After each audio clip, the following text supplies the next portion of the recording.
Hello and welcome back to Lovin Sheila, the podcast. You are joining me for episode 7, and wow, this has really gone by quickly. I want to jump right into it. I want to get into it. Let's talk. Today we're going to talk about tuning in and awareness. And I think it's very important. I think I've shared with you that over the years I've done things very methodically, however yet mechanically. Not necessarily tuned into what my body was telling me or tuned into what my emotions were telling me. And so now I'm just thinking that it's time for us to tune in, or for me to tune in and just be more aware and have some more awareness as I move forward. And that makes me recall a conversation I once had with a friend of mine, a church friend. And it was almost 30 years ago, and I was fasting, and I was telling her, oh wow, I don't feel that I'm hearing from God. I'm fasting, but I don't think I'm hearing from God. Is this like for nothing or what? What's going on?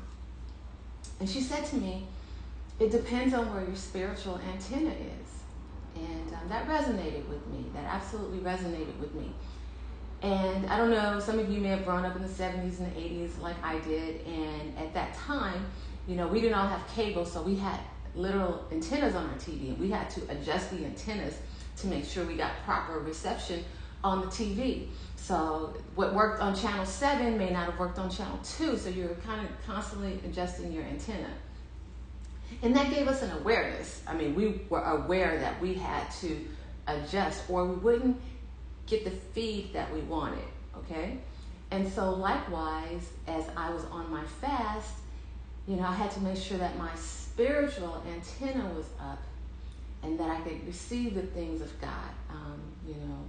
Maybe I needed to refrain from watching Jerry Springer or whatever the case may be, in order to make sure that my spiritual body and my spiritual mind was being fed.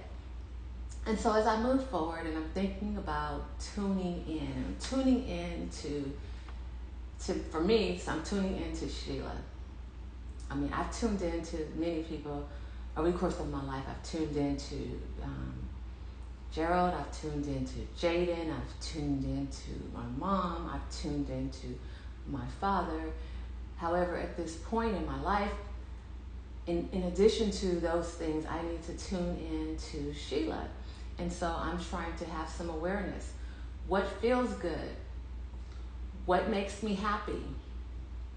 What doesn't make me happy? What gives me pain?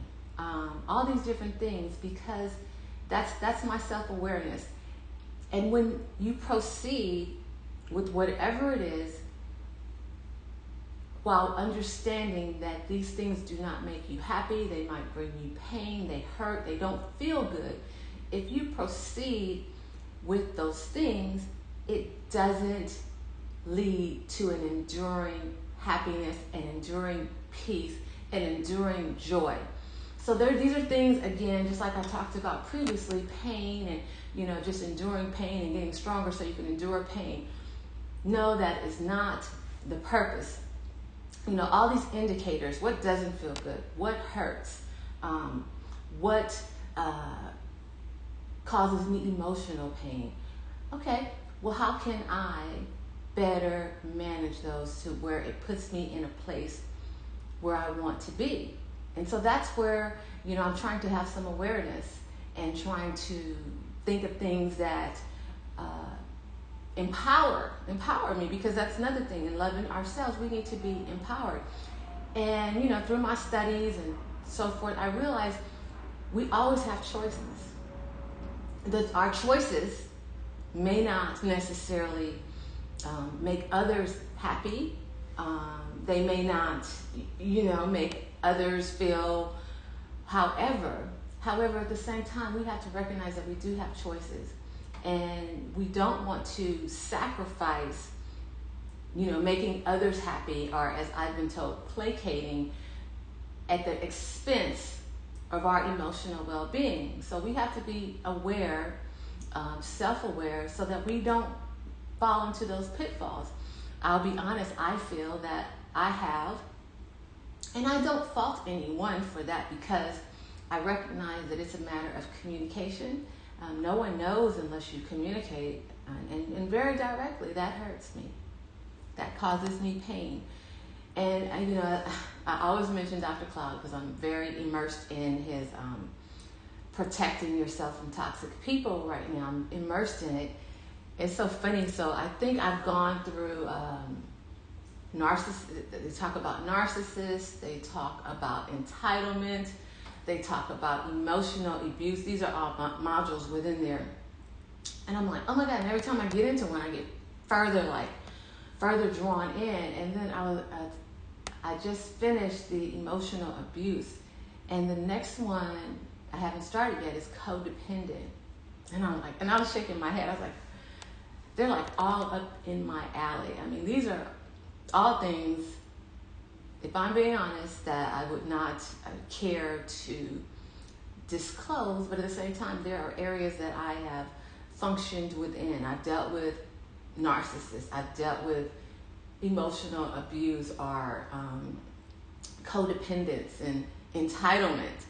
And I'm just amazed at how he's going down my road and all these different things, and it's just amazing. And so what I learned, if I haven't said this already, is I have choices, and my voice is very important, and that how I manage my relationships with whomever it is, friend, colleague, family member, whomever, how I manage these relationships is completely up to me in the voice that I use. And so I'm working on that. I'm trying to do a better job and communicate my needs, communicate what the boundaries of our relationship, what I'll accept and what I won't accept. But in going through entitlement, it was something very profound to me because I tried to articulate this in our last podcast, and I don't think I did a good job. I said I like to do what feels good for me. I don't mind doing things, but I want to feel like I didn't articulate this well. I just want to say don't want to make it feel like I have to do it. I want to feel like I'm doing it because I want to do it. And so as I was going through my course, I realized that's a real thing. And the difference was when demands are placed on me, I don't respond well to demands. I want to be more collaborative if possible. And so I found that relationships are often a negotiation, okay? Because we're determining the parameters of our relationships with all people. And in my line of work, we've gone through some coursework on negotiations. And I often used it maybe in business, maybe buying a car, whatever the case may be, or just feeling things out. But I never really took the time to assess how it could be valuable in my interpersonal relationships as well. And until Dr. Cloud when I was going through the entitlement portion, brought to me that you have choices.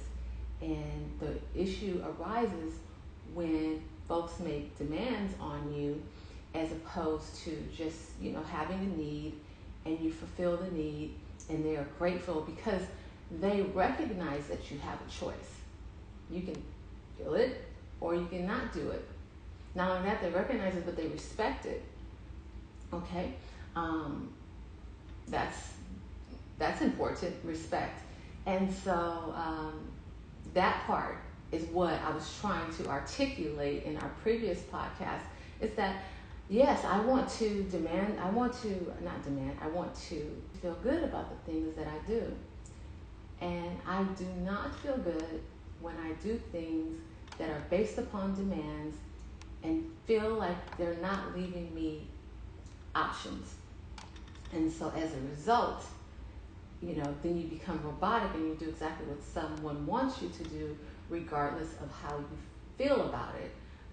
So that brings out, I would prior to this understanding, I would probably say that brings out the worst in me But maybe it doesn't bring out the worst in me. It just brings out a boundary that I want respect, and I want folks to recognize that I'm an individual and am able to make independent decisions and independent choices, not just a person who responds to every demand and acquiesces, because we're free. This is a free world, and sometimes you have to be reminded, this is a free world. We are not enslaved. We have the ability to make good choices, and it makes us feel good when, I'll just use being a parent, for example. There are things that I wanted to do for my child, as far as education, maybe even as far as providing, different things that I wanted to do. But there was never a demand placed on me. I know when we bought our son a car, it wasn't that it's time for you to buy me a car, I have a driver's license, and where's my car? It was more, he was very calm about it, he really didn't push at all, but I wanted him to have a car. And the response was, he was grateful, because he wasn't expecting it, didn't feel like it was our obligation, but he was grateful. And it makes you feel good when you can do something for someone, and it's not like, I was wondering when you were going to do that, or when you were going to get the message, It's more like, thank you. I appreciate that. And I think as time goes on, he appreciates it even more and more, because now my son is away at college without his car, using public transportation. And though he values the transportation, the L trains in Chicago, it's nice to be able to get in your vehicle and get where you want to go, and not have to be affected by whomever's sitting next to you or standing around, or not having to watch your back. So now he's even more grateful and appreciative of the fact that he has his own vehicle. But my point is, it's good to do things for people when you don't feel a compulsion, outside compulsion. And so that's what I learned, and through Dr. Cloud. And another thing that he says, because I just finished Entitlement, and he talks about a lot of times we will acquiesce to folks and their demands when they're entitled, because we don't want them to have a tantrum. Okay, so what we're trying to do is keep that entitled person in a place where they're not having a tantrum and going off. So we're placating, and we're trying to make sure that things stay smooth. But every time you do this, you're losing ground. You're creating the vicious cycle that repeats itself. Okay, and then I don't want to get ahead of myself. So you have to be very deliberate in how you deal with this and how you establish your boundaries. Respectfully, just say no, and this is why, and I understand you're frustrated, and it's frustrating for you, but I cannot. This is not something I'm comfortable with, however you want to communicate your boundaries. But stay there. We have to stay. And I know for me, because it gets uncomfortable, and I love you, and, typically it's only uncomfortable for those folks I care about, trust me. But because I care about you, and it becomes uncomfortable, and I see that you're not in a good place, and then I want to, acquiesce and go along. But with every time we do that behavior, we are encouraging that entitlement or that controlling behavior. So we have to understand how our behavior impacts others, and our behavior, with the lack of consequences, with the lack of boundaries, it enables another person to continue on a path that minimizes their growth, because we are not expecting anything from them. Okay, we're not having them stay in that place of discomfort so that they can figure out how to deal with it, outside of throwing tantrums. And it's very, very similar to having our children. We put them in timeout to try and teach them, like, that's not the proper behavior. this is the consequences that you're going to sit over there and time out and think about what you did. But see, the problem that I even had is that I'm like, oh, but I don't want you to sit in time out. Well, maybe that was hard, or maybe you didn't really mean it like that, or I guess it wouldn't hurt me to do this, or whatever the case may be. But every time I do that, or we do that, we are losing ground and reinforcing a behavior that we don't want. And I have to say, when I say that I've been methodical or mechanical about things, and I think that's what I have done over a period of time. And when you do that and you do it for so long, it becomes, probably write a book, it becomes very difficult to change. You know, it becomes difficult for you to change your behavior. It hurts. You're like constantly overthinking, oh, well, maybe I should, maybe I shouldn't. And it becomes very difficult for them to respond to, who is this person that's telling me no, or pushing me back, or telling me why they don't want to do that, or why that doesn't work for them. So it's almost like you need coaching, both of you, I think. Anyone in that relationship will need coaching, because the converse of it is it can be very, destructive to relationships. You know, I know someone who doesn't want to leave me a voicemail on my phone because my son is on there, and he was, I don't know, maybe 6 years old at the time when the voicemail was made. And yes, it's very dear to me. He's not 6 years old. I'm not going to delete it. It has sentimental value to me. So until an act of God removes it, makes it inaccessible to me, then it's going to be on there. And I will not change it, and certainly not for anyone who doesn't pay that bill. So that's my boundary.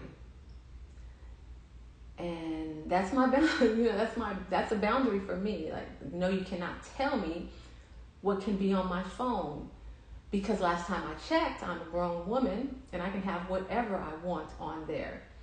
Now, if you want to have a relationship with me, if you want to talk to me, then you will respect that. And if you don't respect that, then you are making a decision that you don't want to respect me, and you don't want to have a relationship with me.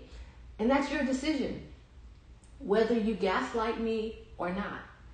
So these are things that I'm having a revelation on, you know. These are things that I'm just taking them for what they are. Folks will respect you. They will not feel entitled. They will give you choices. They will know that you are an independent individual. That first of all, you are an individual. God made you that way, fearfully and wonderfully made you that way. And that likewise, you are to be respected as you are to respect others. You know, but these things work both ways. And so these are choices. You know, I always felt that because of people's position in my life, that I should give them room, give them latitude, give them access. And in the process, I took down, you know, in some areas I think I became more passive. In other areas I just was like, I just went along with it just to keep peace, being very frustrated. So is it worth it? The question is, I ask myself, and I'll position to you, if you're feeling that way, is it worth it? At the end of the day, is it worth it? You know, because people who love you will accept you. And I'm not saying if you're, you know, you're doing drugs and you're being harmful and you're cursing them out, but if it's small things, if it's a voicemail or something like that, it's like, is that love? The question is that love? You know, because I'm at this point in my life, I'm looking for unconditional love, and that applies to me too, because there are times when I don't think I've loved myself unconditionally, and so, you know, and that means, regardless of how your hair looks, regardless of how you look, your body looks, how much money you have in the bank, what kind of car you're driving, whatever the case may be. like to the core of my being, do I accept? Because I feel like part of love is some acceptance, and that's what I mean. Just accept. This is who I am, and this is what it is. What it is, and so regardless of if I'm on my best day or my worst day, can you love yourself unconditionally? And so that's what I'm working on, and I'm looking for people in my tribe to likewise, realize that yeah, she's not perfect and she has some flaws and she's working on some things. And no, she's absolutely working on some things. I am, and I think we all should be. And if we're not, that's a problem. If we don't look at certain areas of our life, if I did not look at some area of my life and say, boy, I was passive, very passive, and that's just not the way to live, because in a passive way, you're just laid out somewhere on the floor, letting things happen and not actively playing a part. Well, that's not who I am. So why am I behaving that way? And so I had to take a look and make a more assertive effort to do the things that I wanted to do, to make life the way I wanted it to be, to make it look like I want it to look. And absolutely, it doesn't look the way I want it to look. And there are times when, there's like potholes and divots and stuff like that, and you get caught in there, and there's some dark days along the way. I've certainly seen the dark days, and I've seen the days where it's just like you kind of in this funk, and you're trying to get out of it. But like I said before, we're doing the work, and doing the work every day is not going to be sunshine. Sometimes there's going to be gloom. Sometimes there's going to be sadness, but if we abandon the process, again, we're losing ground, okay? Like, you can be doing really well on your way. Okay, this is what I'm trying to do, and it's not what I want it to feel like right now. But let me just persevere. Let me just keep going on this road, because I know it's not, I'm not there yet. It's just like being on an airplane. It's very boring. It's very uncomfortable. I know for me, my knees hurt. I'm stuck. My neck hurts. Everything is, but then I get somewhere and it's beautiful. Or I get somewhere and I'm seeing someone I really want to see. So it was all worth it. But the process is long, and it's arduous, and it's not fun, and it's dangerous at times. Likewise in life, the process is not fun, it's dangerous, it's sad at times. But don't lose ground. Keep moving forward. Endure the tough days. Find your support in whatever it may be. It may be in groups, and it may be in solitude, and it may be in tears. Who knows? But whatever it is, find your support and make it through. Keep going. That's my encouragement to you. So now, that we cannot give in to these things. We cannot lose ground. I mean, it's just not an option. Come too far, and when I say lose ground, I don't mean in material things. I just mean emotionally, psychologically, even physically. Let's not lose ground, because it all works together. We talked on our last podcast a bit about being holistic, in our approach to our wellness and our health and our loving ourselves. And I was talking about my hair, and then they started asking me about, your stress and your diet, and I'm like, crap. And every time I run into these things, it seems like every day I run into one of these things. So, that was that day. It's like crap. And then today I, as I'm looking at Dr. Cloud, and he's talking about, finish up emotional abuse, and I'm like, cool. We made it through emotional abuse and narcissism and how to say no, and then we get to codependency, and I'm like, freaking A, man. Like you all, every day is like a crap. So now we got to confront that. So not only do I have to confront my diet, now I have to confront my, what I feel are my weaknesses. I have to confront them. But I have to confront them. There's just no way around it. So here goes, so here goes. Let me assess the situation. How does this apply to me? What can I do to make it better? Placating, turning back, those things are not options. We must move forward. What is it? Through much, I think it was Nehemiah, through much, I'll put it in my own words, through much distress, we must move forward. They were building a wall, and though everyone was trying to come against them, and there was so much opposition, no matter what opposition comes, and every message, every podcast that I give you, as I watch it back, I'm like, oh my God, I'm preaching to myself, and I don't mean to preach. I'm not trying to preach, but through all the opposition, and it will come. Absolutely, you can count on it. Like the sun will shine, or the sun will come up tomorrow, and the moon will show tonight. You can count on it. Opposition is coming. So we're giving ourselves the tools to be strengthened, to understand ourselves, to know how to respond so that we keep persevering, okay?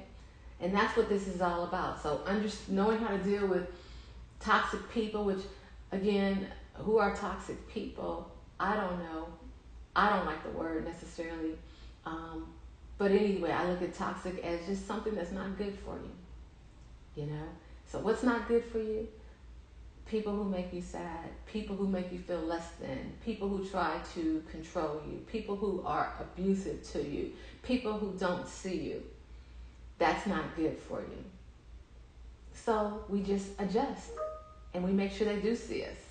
And I'm not saying anybody is bad. There is no one in my life that I want to cut off.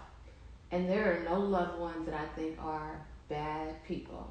No means, There are ways that I've allowed people to operate within my life that I don't think help me to function at my best, holistically.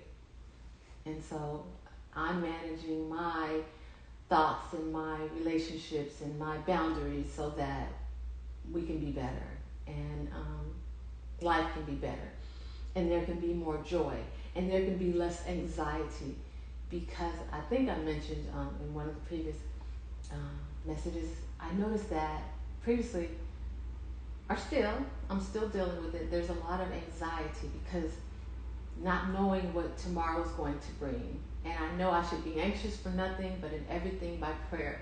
But it's a process. I didn't realize I was anxious all the time. Okay? So now I'm like, oh, you have a lot of anxiety. So now that I know, then now I can address it. But prior to that, I didn't know.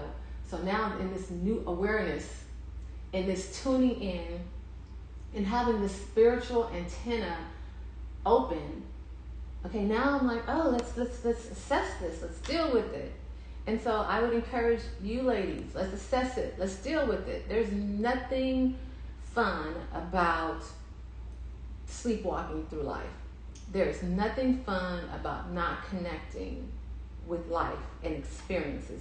There is nothing fun about responding to demands without choices. There's nothing fun about not using your voice, There's no joy in any of that. So let's not do it. Let's use our voice, and let's make life enjoyable. I think we can do it. I know we can do it. We're on this road. We're traveling on this journey, and along the way we might take some hits, but I know that ultimately, if we focus on it, if we work toward it, just like anything else, we will achieve it. So we're on our way to loving ourselves more completely, more fully, and being happy along the way. And it's a great experience, and I'm glad to be on this road with you. I hope that you are enjoying our talks and our time together, and it's certainly been a blessing for me, and I hope it's blessing you as well. Again, I can't say it enough. Go to lonewolfbodywear.com, get your Lovin Me shirt, make that affirmation, be a part of the tribe. Don't forget it, affirm it, say all your affirmations. I am beautiful, I am lovely, I am lovable, I am joyful, I am all these things. I can go on forever, but let's do it together. Love yourself, ladies. I'm concentrating on Lovin Sheila over here, first and foremost. It's a challenge, it's daily, whatever, but we're getting there. We are getting there, and I'm happy just to say that there are strides being made, and I'll report more along the way.